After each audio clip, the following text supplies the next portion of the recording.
And so for this segment now, we're going to hear keynote speeches from the European Commission, the Foresight Expert Group, and the United Nations Food and Agriculture Organization, the FAO. And then these keynote speeches will then be followed by our all-important discussion on the future of livestock production in Europe. I'll be inviting our three keynote speakers to also join that panel discussion as well. So now let's hear from our first keynote speaker. And as you know, the requirements of the EU Green Deal and its related strategies, farm to fork and biodiversity, will increase pressure on the livestock sector on a national, an EU and a global level. And to talk more now about the farm to fork strategy, it's my pleasure to welcome Kerstin Rosenow, the Head of Unit Research and Innovation at the European Commission's DG AGRI, where she is responsible for programming, managing and monitoring agricultural research and innovation. Good morning to you, Kerstin. You're very welcome. We're looking forward to hearing your views on this important topic. So I'll hand over to you now. I just want to make sure you're all ready to go. Over to you. Thanks a lot for the very kind welcome. Yes, I'm ready to go. So it's a real pleasure for me to be here with you this morning and share with you a little bit at the end of this important event. So Suzanne played a very important role under Horizon 2020, and I'm convinced that this spirit of collaboration with the European Commission and also other actors can be maintained through Horizon Europe, because this is always also what we have to look for, that we kind of carry on what we still need to do, but also profit from the results as we should in the different areas. So at DG AGRI, where I come from, as was kindly already mentioned, we consider Suzanne as a very relevant actor, and we have therefore often associated, as many of you know, Suzanne to our initiatives. So next slide, please. A number of initiatives and policies that are very relevant to the discussion of today, and I will concentrate on the importance and the challenges and impacts of livestock, then tell you a little bit more about the relation of the Green Deal and in particular to farm to fork, and also, as I come from DG AGRI, the Common Agricultural Policy. And then finish with some observation about research and innovation, because this is nevertheless the area that we all work in. So if that's fine, we go ahead like that. The next slide, please. So a couple of general remarks on the livestock sector and how we see it. So from an economic point of view, livestock is crucial for EU agriculture. So in 2017, it represented 40% of the total agricultural value, and European industry linked to animal production really have a huge annual turnover. So livestock farms employ around 4 million people in the EU, so that's quite significant, and also shape the farming system based on family farms. So 60% around of European farms hold animals, and the average livestock farm typically has 1 to 2 workers plus the family owner.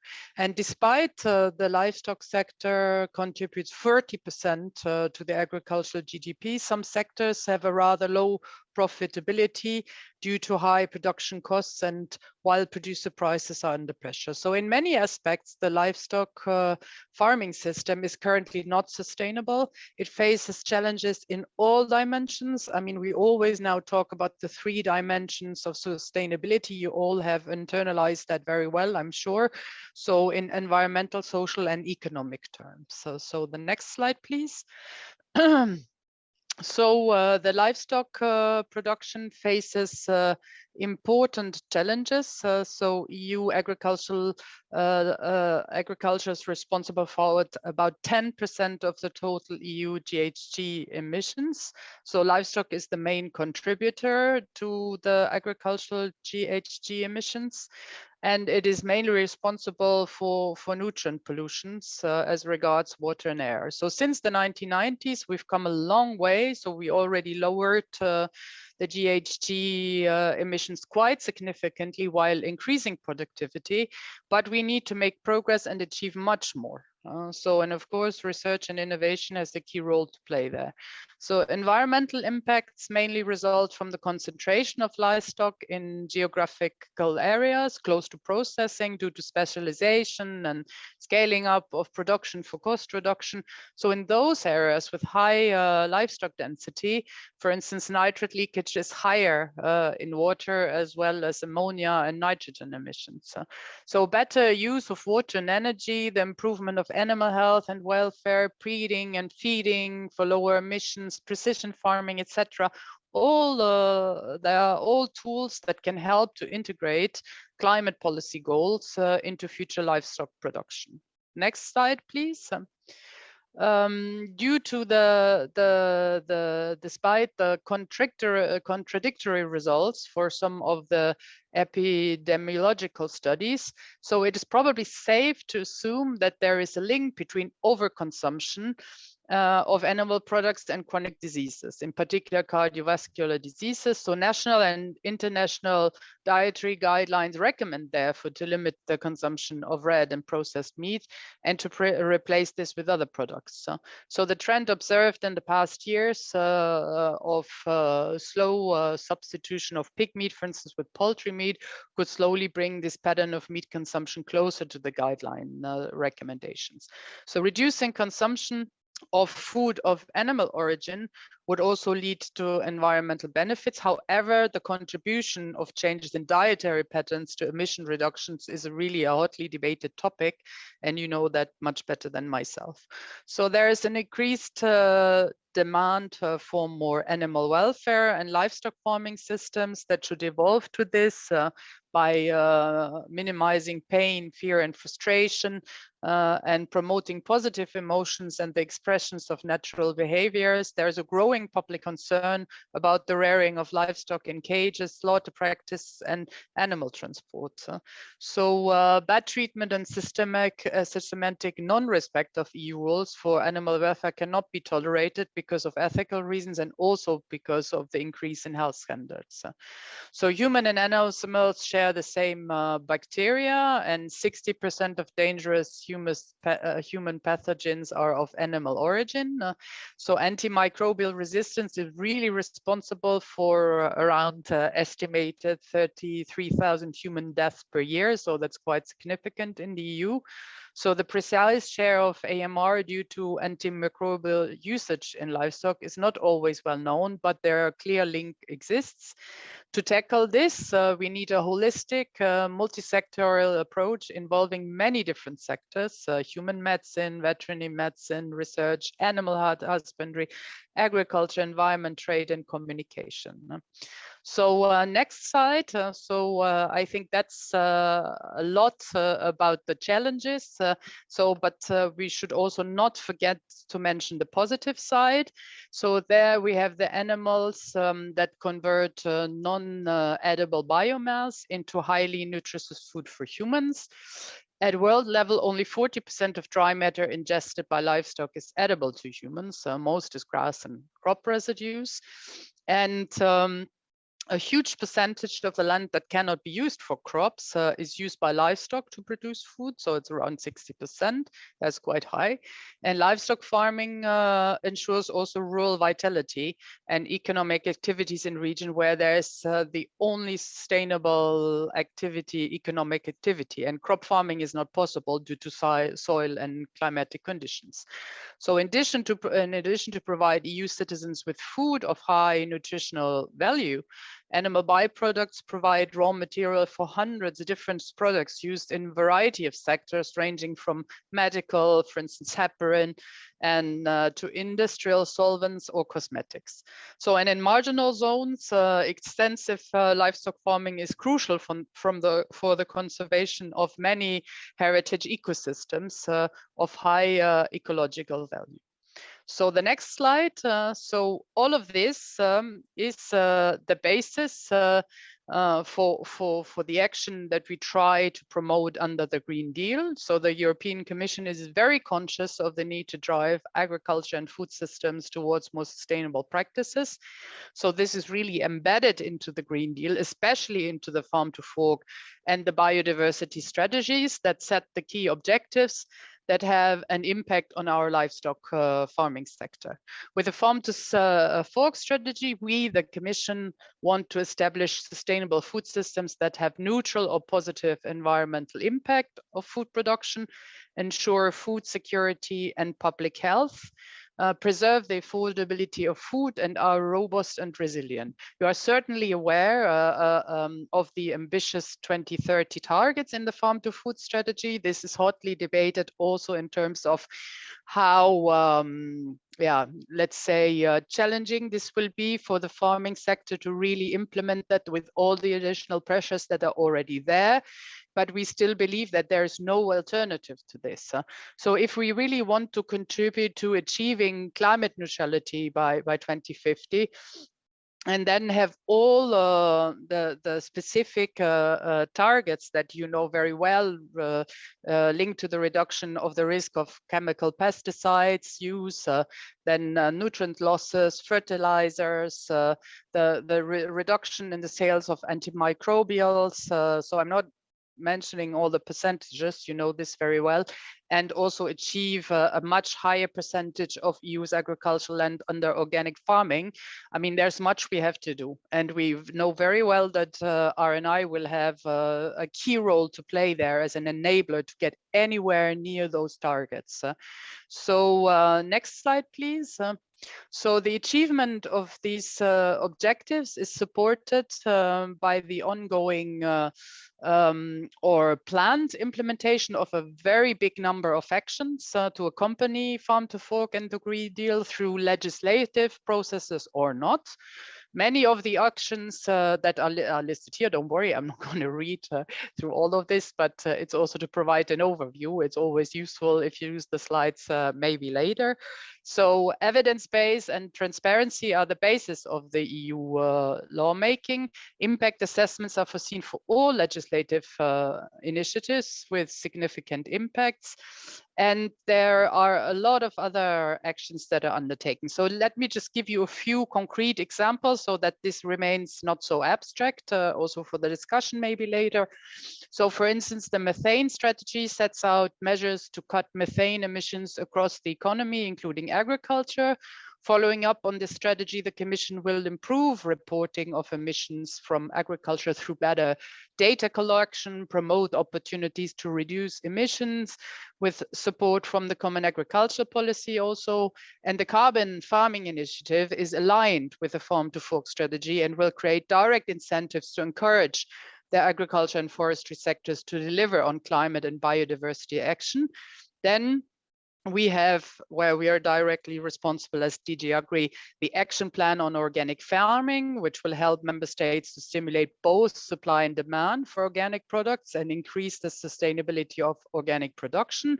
Demand can be increased through promotion campaigns as well through green public procurement. And the revision, and the next slide, please, of the feed additives regulation will facilitate the placing on the market of sustainable and innovative feed additives. As regards feed, after the authorization of insects in aquaculture animals, the EU authorized in August 2021 the use of processed animal proteins derived from insects in poultry and pig feed, contributing thus to the diversification of feed sources and therefore also to objectives of the Farm to Fork strategy. So the Commission will develop with the member states an integrated nutrient management action plan also to address nutrient pollution and reduce the impact of the livestock sector, notably in the areas of intensive livestock farming. So to enhance animal welfare, the Commission will revise the animal welfare legislation and will also consider options for animal welfare labeling to better transmit value through the food chain. So that's just a glimpse. There is so much more. Voila. So we have limited time. So that's a little bit what I can say. So next slide. Systemic approach to the livestock system is needed, taking into account the different components of the entire agri-food systems and value chains to achieve more holistic solutions. Research and innovations, as I've already said, are key enablers to provide the knowledge and the tools to enable to support these transitions. So the systemic approach of the farm to fork is a challenge, but also an opportunity. And the transition to a sustainable food production will require extra efforts from the whole chain. So I mentioned the farmers already, but the other parts of the chain will have responsibility to share as well. And I think the recent pandemic really highlights the need for a food system that is resilient, healthy, and sustainable across all dimensions.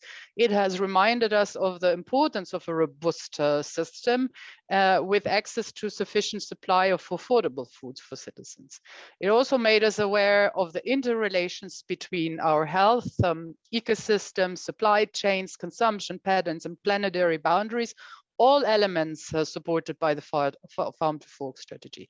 And it showed the importance of sustainable livelihood for primary producers, as our food production is depending on farmers and fishers, but also farm workers and people working in the processing and retail industry, logistics, and so on. So the transition to sustainable food systems is at the heart of the Green Deal and a necessary foundation for green recovery from the current crisis. So we will therefore develop a contingency plan for ensuring food supply and security in times of crisis. Next slide. Working in DG AGRI, of course, I want to emphasize that the new Common Agricultural Policy will also help that transition towards more sustainable livestock production. It will provide more opportunities to reward farmers who are willing to provide more public goods in line with the objectives set out in the Green Deal. We have invited member states to identify in their national ambition regarding the Green Deal targets. It would translate their political ambition into real numbers, into a concrete ambition. So several support possibilities exist in the CAP, and we're currently assessing the first wave of CAP strategic plans that have been handed in by the member states on the 1st of this January. And we have seen that there are a lot of relevant issues already covered there to help improving health, status, and animal welfare practice. These are measures under rural development and include investments such as, for instance, improving housing conditions or biosecurity and voluntary animal welfare commitments going beyond the EU legal basis. And from 2023, at least 35% of that budget should be spent on environmental, climate, or animal welfare actions. And a new element of the CAP reform, the eco schemes, there are at least 25% of the budget that will support animal welfare friendly farming systems, including commitments taken for the reduction of the use of antimicrobials, for instance. Next slide.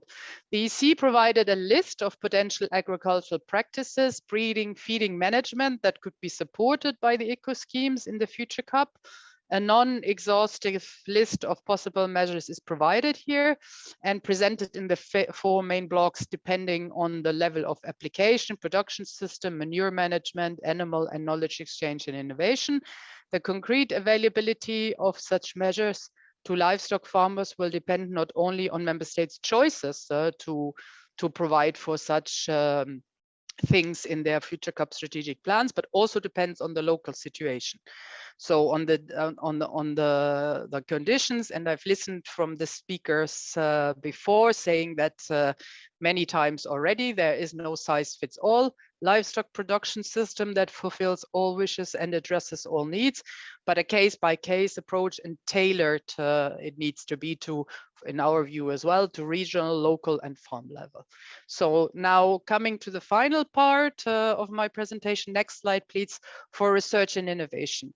As key sources of new knowledge and solutions, enabling and accelerating the process required to achieve these challenges and the targets and the objectives. So our priority R&I actions in the work program under Horizon Europe 21-22 and 23-24 pave the way under 7 different destinations, which corresponds to the expected impacts identified in the strategic plan and the Green Deal priorities.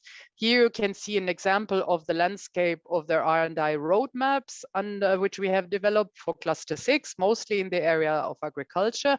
Such internal roadmaps aim to facilitate co-design of R&I priorities, also with stakeholders such as you, in order to make the vision for sustainable agri-food systems a reality in the EU and globally. Next slide. So animal farming is an integral part of the European agriculture and the EU food systems. Therefore, animal farming practices will also be an integral part over the overall transformation towards sustainable food systems. The Horizon 2020 contribution to research on the different aspects of livestock production is over 300 million. So it's been quite considerable already. It will be much increased under Horizon Europe. So there's really a chance that we can take. So about 1/6 of that amount was committed to analyze genotype environment interactions and aim to develop innovative breeding strategies that utilize resilience and efficiency related traits and at the same time balance this economic, social and environmental challenges. Then we have also contributed to research on mixed farming and on grassland systems of a similar amount. So that's quite important. Also of integrating such farming practices such as agroecology, where we even concentrate with a big partnership in the future. And then research on innovative circular approaches enables sustainable management of soil, water resources, nutrient and residue waste. So as an example, results from running projects on manure management or biorefineries will lead to further improvements of ways of valorizing and using residues or byproducts by farms. And we have also invested in feeding techniques and microbial ecosystems, and last but not least, so-called local food supply chains. So I think we've covered quite extensively a lot of ground already. The next slide, so what we have achieved so far.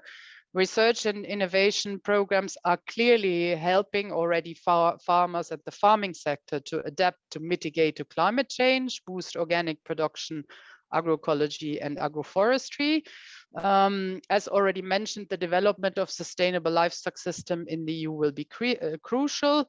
For example, extensive grassland livestock systems have demonstrated their positive contribution by converting grass into food, producing biomass, maintaining biodiversity, storing carbon, and so on. So intensive livestock system, on the contrary, would need to go through a major transformation, including by introducing technological innovation, as well as higher animal welfare standards, developing new husbandry practices or new breeds, so that unsustainable production in the EU would belong to the past. Many mitigation actions are possible at high costs, but others are available at win-win options, e.g. efficient use of fertilizers, adopting precision farming, and so on. And today we have very many Horizon 2020 and EIP AGRI, so the European Innovation Partnership agriculture projects that deliver new knowledge and innovative solutions supporting to farmers. It may be to pesticides, soil health, and so on. So there's a lot already. So improvement and adoption on specific farming practices have been addressed by several EU-funded R&I projects and such ERA nets as yours, for instance, Susanne, but also ERA-Gas, focusing on enhancing the environmental, social, and economic dimensions, have really contributed to this. So EU-funded actions boosting innovation in the digitalization in agriculture are also making a big impact. To name only 2 of those projects that we funded and which have come up with really interesting practical solutions for the sector would be the Smart Agri Hubs and also the internet on farm and food. So, and with Horizon Europe, as I said, there will be more resources available to invest and to follow up in many of these sectors. Next slide, and almost final. Through the EIP, so the European Innovation Partnership, it's also important to say that, I mean, all of this that we produce under research and innovation is really fine, but if it's not applied in practice, obviously we're not going to make any difference and not going to make any progress towards achieving the farm to fork targets. So the synergies between when we bring together farmers, advisors, and researchers and really make sure that all of this is applied in practice are really key, and we do a lot there. And beyond research calls under the work program, key instruments to enhance synergies with the member states for the next Horizon work programs are the partnerships. So there are 4 big partnerships that are relevant for what we talk about here: animal health and welfare, of course, agriculture of data, agroecology, and the safe and sustainable food systems partnerships. Basically, all 4 partnerships are relevant for livestock systems. And last but not least, of course, the missions, also the new instruments, which are endowed with quite substantial financial resources. For instance, we in DG AGRI operate the soil deal mission to improve soil health. A lot of things will have direct relevance for the livestock sector there. So final slide. Final words on policy aspects.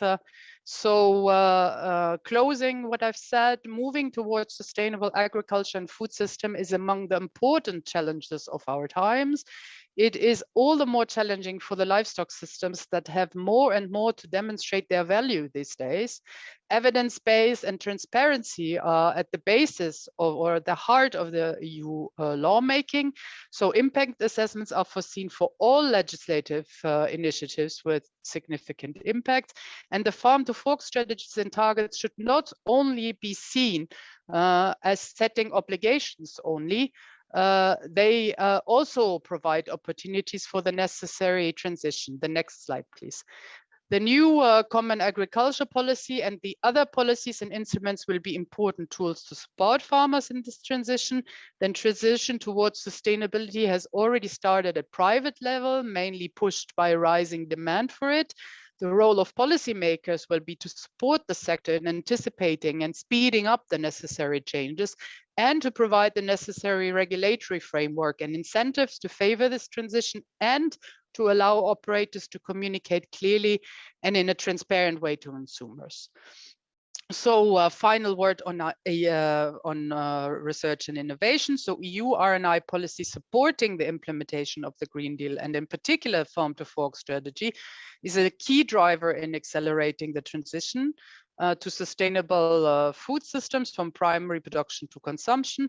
And the funding priorities and policies in place to support the R&I communities across all member states are open to the whole world. So Europe is well placed to show leadership and engage in science diplomacy in this area, and to convene diverse actors to jointly tackle systemic issues. So this would be it from my side, and I'm looking forward to a discussion later on.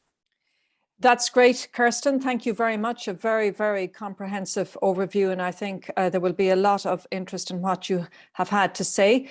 And you will be rejoining us for the panel discussion as well for a brief time. I know you'll have to go earlier than some of the other panelists. You can mute your mic and turn off your camera for the moment. And thank you again for your participation. I'll call you back on when we're ready to do the panel debate. Well, as we heard from Kerstin, the farm to fork strategy is going to bring about many changes in many areas, including the livestock sector in Europe. And to hear more now about those future changes, I'd like to welcome Gianluca Brunori, the chair of the SCAR Standing Committee for Agricultural Research and also Foresight Expert Group. Professor Brunori teaches food policy and bioeconomy at the University of Pisa. Professor Brunori, you're very welcome, and I will hand over our virtual stage now to you to make your presentation. Thank you very much, Karen. Thank you for to the organizers to invite me. I'm really happy to share with you the results of our SCAR Foresight exercise. Now it's more than 1 year it was published, and we see that there is quite a lot of things that are going on. Also, I hope with the contribution of this exercise. So let's start from the title of the Foresight exercise. We had to comply with a mandate to elaborate on transitions towards a safe and just operating space. What does safe and just operating space mean? We have the idea that there are boundaries. It is very well known now that we have biophysical boundaries to the human activities. And if we trespass these boundaries, the habitats, the humans' habitats are in danger. So it is important that these biophysical limits are not trespassed. Actually, we have already trespassed a couple of them, or even more. And the limits and the boundaries are to a certain extent defined into policy matters by the climate agreement. At that time, we were talking about COP21, and also the Sustainable Development Goals that have defined 17 goals with a lot of challenges. But actually, during our work, we saw the publication of the farm to fork strategies that embodies both the climate agreements and the Sustainable Development Goals, and try to turn them into specific targets for Europe as a whole. So we had to address this question: how to keep the bioeconomy and the food system within a safe and just operating space. So the research needed to do this is, let's say, aimed to provide the knowledge that are really can be embodied into policy, into specific achievements. And we adopted backcasting foresight, which means that we set the target, because the target is there, and the goals are to 2050. And then we get back to the present situation. So to be able to understand what are the steps to be made in order to achieve this goal. And first of all, to see if these goals are achievable. And the key word here is transition. That means that we have to consider also the barriers, the trade-offs, and also the conflicts that may arise when, from the present situation, we want to go to a very different situation in the future. So first of all, we had to define better what a safe operating space for Europe mean. And we had to identify some numeric target, for example, reduction of CO2 or greenhouse emission, restore declining biodiversity, reduce human appropriation of biomass, creep fresh water use, reduce nitrogen and phosphorus, and reducing pesticides. As you can see, many of these numbers are now in the Green Deal, in the farm to fork targets. So in the end, we got quite supported on this regard, because they were not coming out of the blue, but they were to a certain extent rooted into policy decisions. And we had to define also a just operating space. What does a just operating space mean? We identified healthy and sustainable nutrition as a goal, no gender discrimination, fair remuneration of farmers' work, all farm animals treated according to stringent welfare standards, and access to internet for all in rural areas. So we agreed in a conversation with stakeholders and with the SCA working groups, and of course with the knowledge assessment, we identified these goals. So how research can contribute to these specific goals? We have identified 7 cross-cutting priorities. The first priority is related to the foresight culture. We saw that this exercise is extremely important because in order to see what are the targets, what are the goals, and to see how to achieve them, we need really to think in terms of the future-oriented approaches. And so we stress this need to strengthen the foresight culture. Then we had COVID, and so for us it was very important to see how societies can cope with shocks at any level, because we know that COVID is one of the many other shocks that we are experiencing, especially with climate change. The third aspect is related to social innovation. We stress that technological innovation, there are a lot of revolutions, and we will see them, the digital revolution, the biotech revolution, also the biorefinery revolution. But without social innovation, it is very hard to think that some goals can be achieved. So we stress a lot the need of investing in social innovation. And then we have more content-related cross-cutting priorities. First of all, considering food not as just a commodity, but something that contributed substantially to well-being. The second is the agroecological transition, which is the new paradigm that creates a rupture with the past approaches to agriculture. And then there is the digital transformation that with the availability of data can really transform the bioeconomy into a data-driven economy. And then the seventh aspect that it's so important at this time is finance for transition. We have seen that with COVID also a different attitude to public spending has changed, and we were not accustomed. So we have to start considering how to use this money in a good way in order to achieve the transition. But in terms of content-wise goals, we have identified what we call 3 pathways.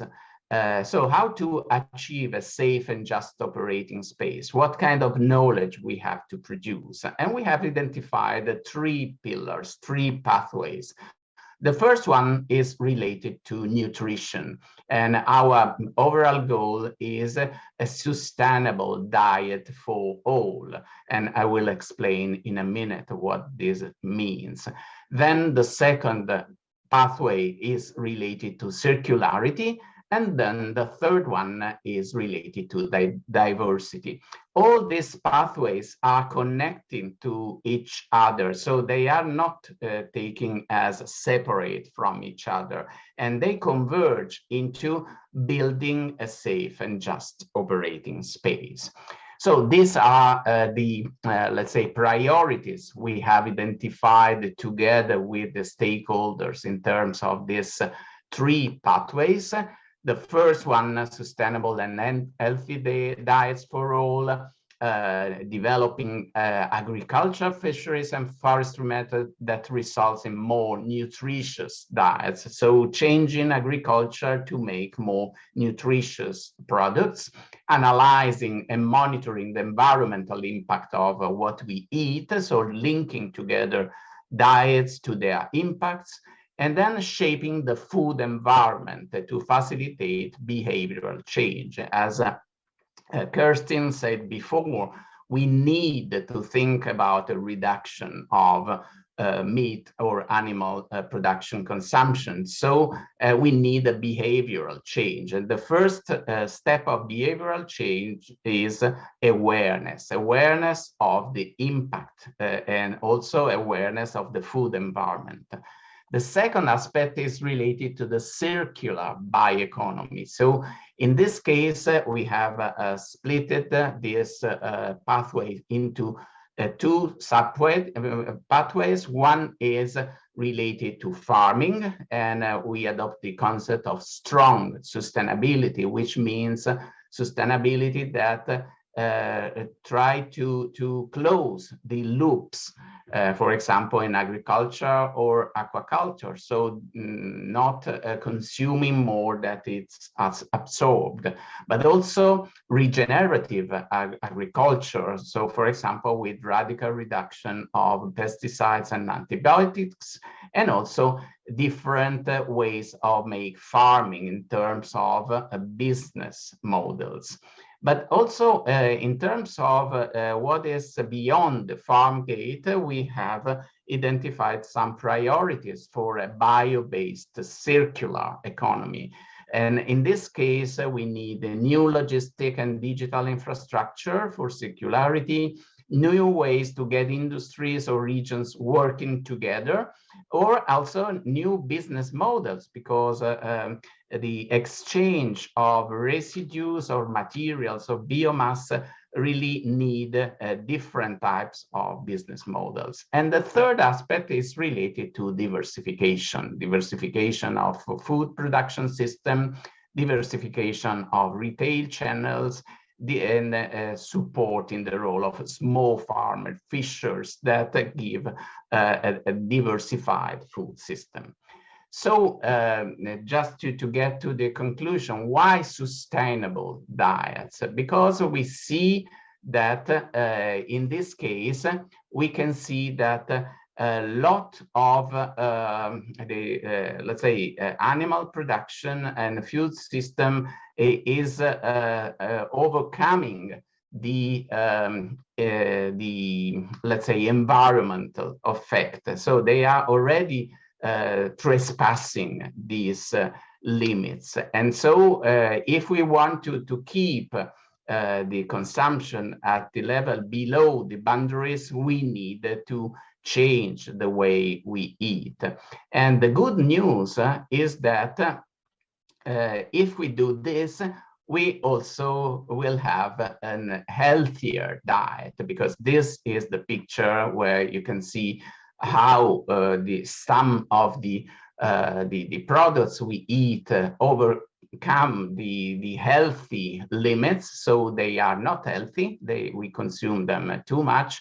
And so if we have a healthier diet, we will have also a more sustainable diet. Easy to say, less easy to implement. So what is the role we envisage in this in context? The livestock we see it's part of the problem, but also a key to its solution. And we have identified also in interaction with other experts a kind of gradient of approaches. So from efficiency, which is, let's say, the traditional approach of agricultural research that aims at improving the existing processes. And this is very much important, for example, in the longevity or in the fertility or in, for example, valorizing grass that has in some cases not other uses. But also the relatively more complex issue is to substitute higher impact inputs with lower impact alternatives. So, for example, nitrogen fixing into crop rotations, which will have strong benefits not only on the animal sector, but also on the healthiness of soil, etc. And also, but let's say, continuing in this gradient of complexity in redesigning agricultural system. Actually, the issue of the crop livestock integration is a big issue, because it's would revert the tendency to specialization and to the creation of the concentrated, let's say, regions and also farms. So what we envisage is also a system approach. What does a system approach means? It means that you start from somewhere, for example, from farming, but having a look at other parts and other connections of farming. So when we consider livestock in a system approach, we start maybe from the idea of diversifying diets, reducing consumption of animal proteins, but then we have to turn this aspect into, for example, business models. And so in this case, we need to diversify protein sources, but also despecialize, as I said before. And in technical terms, we need, as I said, integrating crops with livestock and closing the loops that could reduce also the dependency from fertilizers and also decrease the pressure on soil and on greenhouse gases. So I would like to thank you, and I look forward for the discussion. Back to you, Karen.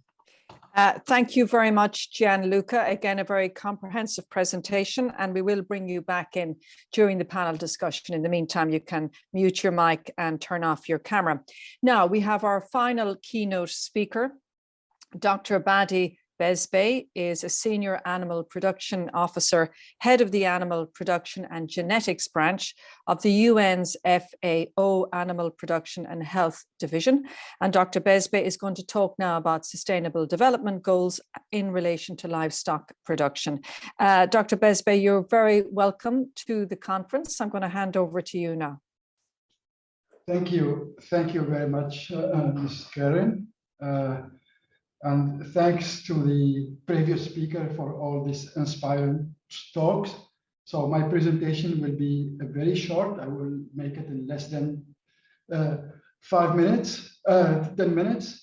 And I'm very pleased to present the perspective and development of the sector from looking at from the international or global perspective. I'm trying to share my screen. As you all know, the livestock sector has been one of the fastest growing sector in the last 40 years or 30 years. And it's expected that this growth will continue in the next decade, driven mainly by the demand in developing countries. However, the development of the sector, as indicated earlier by the previous speakers, should be more sustainable, and business as usual is no longer an option. I would like to present FAO's perspective considering 4 sustainability domains. The first one is food security, nutrition, and healthy diet. The second one is inclusive economic growth and improved livelihood. The third one is animal health and welfare. And the last one is natural resource and climate change. And in many ways, this is also saying more or less the same thing as the previous speakers. But I would like to give the global perspective here and focus, start with food security and nutrition. And this is directly related to SDG 2. And FAO's primary mission is to work towards achieving these sustainable development goals.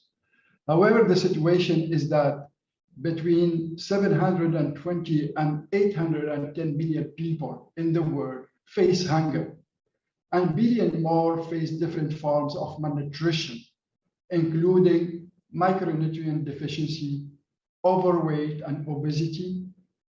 And micronutrient deficiencies affect more than 2 billion people worldwide.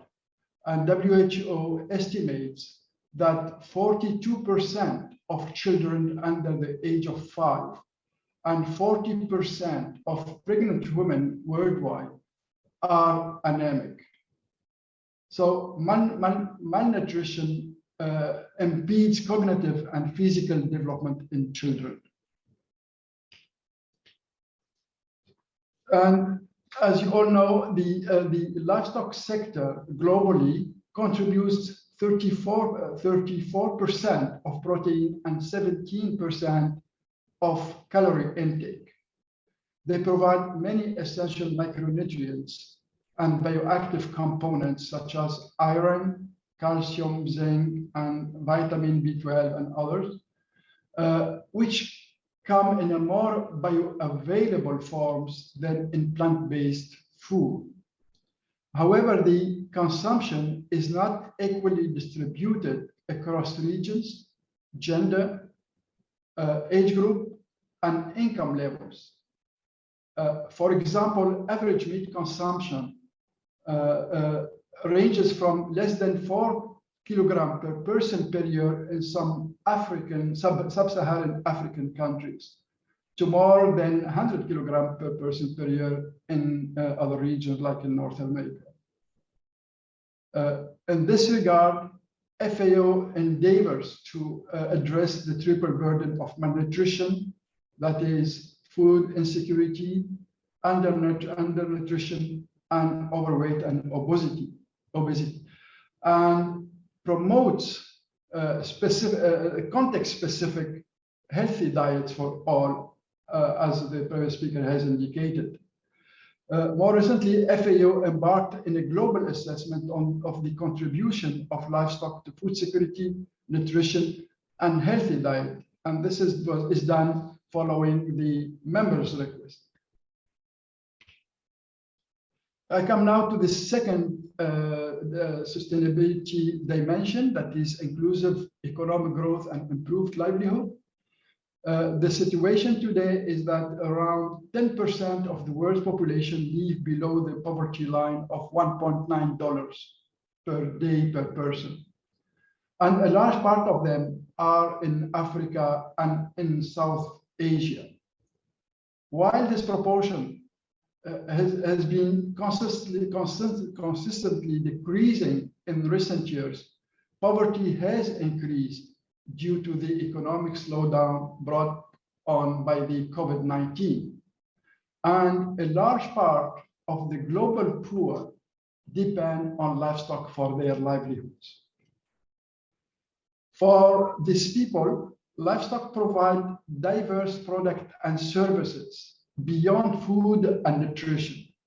Livestock provide fibers, hide, and skins. They provide transport, drought, and energy, draft power and energy.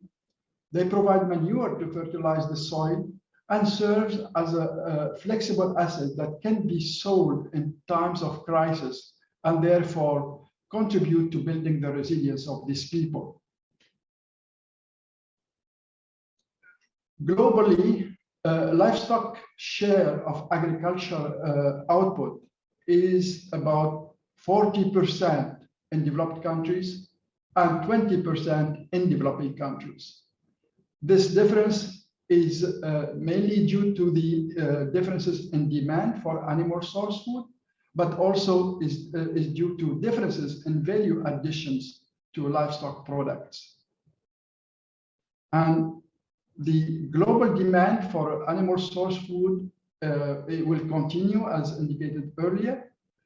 However, the ability to take advantage of this opportunity is not equal for all. Small-scale producers have little access to bargaining power in either input or output markets. And many small-scale producers are women who often have less access to productive resources and market than men. So what FAO is doing is considering as support of small-scale producers is one of its program priority areas and included in this in its strategic framework. FAO is also working on developing good practices to enhance the productivity of small-scale producers. Once again, this is a request from member countries. And FAO is promoting sustainable investment in the sector, especially to develop inclusive value chains and add value to livestock products. Now I come to the third sustainability domain, that is animal health and welfare. And just to recall that 70% of pathogens affecting human have animal origin. And zoonoses are responsible for an estimated 2.7 million deaths per year. With the intensification of animal production comes an increased use of antimicrobials to treat and prevent diseases, but in some cases to promote growth. And the misuse of antimicrobial contribute to the development of antimicrobial resistance. Some practices to increase short-term profitability of livestock production affect directly animal welfare and therefore affect the immunity and the productivity of the animals. So FAO and its partners, the tripartite partners, promote the One Health approach and support its member. FAO is supporting its member to implement the FAO action plan for antimicrobial resistance and to optimize the use of antimicrobials. FAO is also supporting the members with knowledge and capacity development to address animal welfare in livestock production and apply best practices and therefore comply with the international agreed standards. Now I come to the last sustainability domain, that is natural resource and climate change. As indicated earlier by previous speakers, livestock are one of the biggest users of agricultural land, but a large proportion of grassland cannot be cropped. And livestock consume about 1/3 of the global cereal production. But again here, this represents only 14% of the global livestock ration, which means that the 86% of what livestock eat is not edible for a human. The livestock sector is also responsible for around 14.5% of anthropogenic greenhouse gas emissions, with beef and dairy production accounting for 2/3 of the total. But as Gianluca has indicated, livestock is part of the problem, but also is key to the solution. So the low carbon livestock production is possible. And FAO has shown that by adopting existing good management practices regarding feed, herd management, and manure management, it's possible to reduce the emission by up to 30%, And this is true in all production systems and all agroecological zones. FAO promotes practices for carbon sequestration, for example, through improved pasture management. It also promotes the integration of livestock in the circular bioeconomy, agroecology, and the ecosystem services provided by the livestock. And finally, FAO is mainstreaming agrobiodiversity in all its work. So before I close, I would like to inform you that the Committee on Agriculture, one of the main governing bodies of FAO, has just established this subcommittee on livestock as intergovernmental forum with a mandate to discuss and build consensus on livestock issues and priorities and advise FAO's technical and policy programs and activities. With this, thank you for your attention.